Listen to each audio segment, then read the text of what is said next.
नमस्कार. नवनवीन व्हिडिओमध्ये तुमचं खूप खूप स्वागत.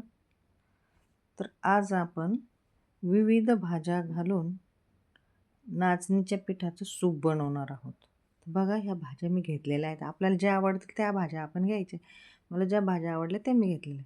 बघा मी इथं काकडी घेतली, टोमॅटो घेतला आहे, कोबी घेतला आहे, वाटाणे घेतले, हिरवा वाटाणा, थोडी मेथी घेतली, कोथिंबीर घेतली आणि मिरची घेतली. तर आता मी याच्यापैकी ना टमाटर अर्धच घेणार, काकडी अर्धीच घेणार. हे मी सगळं चिरून घेतले. गाजर घेतलं, कोबी घेतली. आता थोडंसंच ऑइल टाकायचं आहे. थोडेसे लसूण टाकायचं, थोडे जिरे टाकायचे आणि ह्या एक एक करून भाज्या मी सगळ्या पातेल्यात टाकून देणार आणि छान फ्राय करून घ्यायच्या. थोडं पाणी पण टाकायचं नंतर त्याच्यात. आणि टोमॅटो आणि काकडी मी शेवटी टाकणार. त्याला जास्त मी शिजू देणार नाही. कारण टोमॅटो जर जास्त शिजले तर ते ॲसिडिक होतात. आणि ह्या भाज्यासुद्धा मी अगदी थोड्याशाच वाफवून घेणार आहे. चवीनुसार आपण मीठ टाकायचं त्याच्यामध्ये.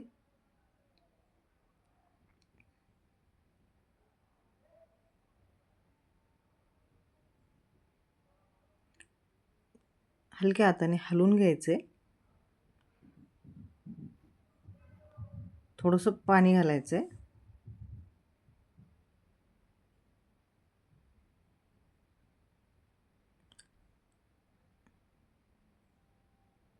त्याच्यावरती झाकण ठेवायचं म्हणजे पटकन वाफवतात सगळ्या भाज्या.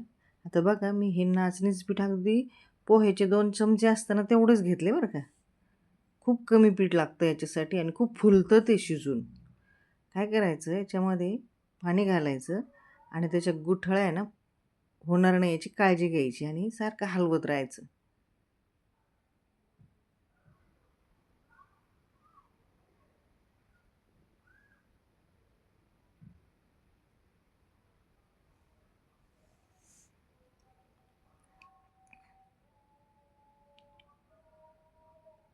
ह्याच्यानंतर आपण हे कालवलेलं पीठ आहे ना ते पातेल्यामध्ये टाकून द्यायचं. बघा नाचणीचे पिठाचे विविध भाज्या घालून केलेले हे सूप आहे. त्याचे खाण्याचे फायदे आपण बघू. कॅल्शियम भरपूर मिळते. नाचणीमध्ये कॅल्शियम जास्त असते त्यामुळे हाडे आणि दात मजबूत राहतात. रक्त वाढण्यास मदत होते कारण नाचणीमध्ये लोह असते त्यामुळे हिमोग्लोबिन वाढण्यास मदत होते. पचन सुधारते.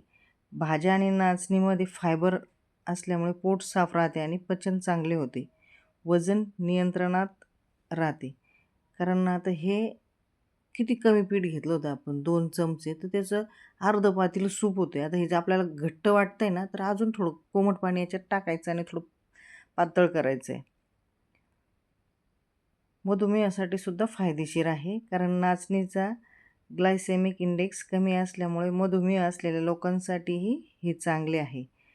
ऊर्जा आणि ताकद वाढते. नाचणी आणि भाज्यामधील पोषक घटक शरीराला ऊर्जा देतात आणि थकवा कमी करतात. बघा आपलं नाचणीचं सूप आता तयार झालेलं आहे. मी आता एका बाउलमध्ये काढून घेते.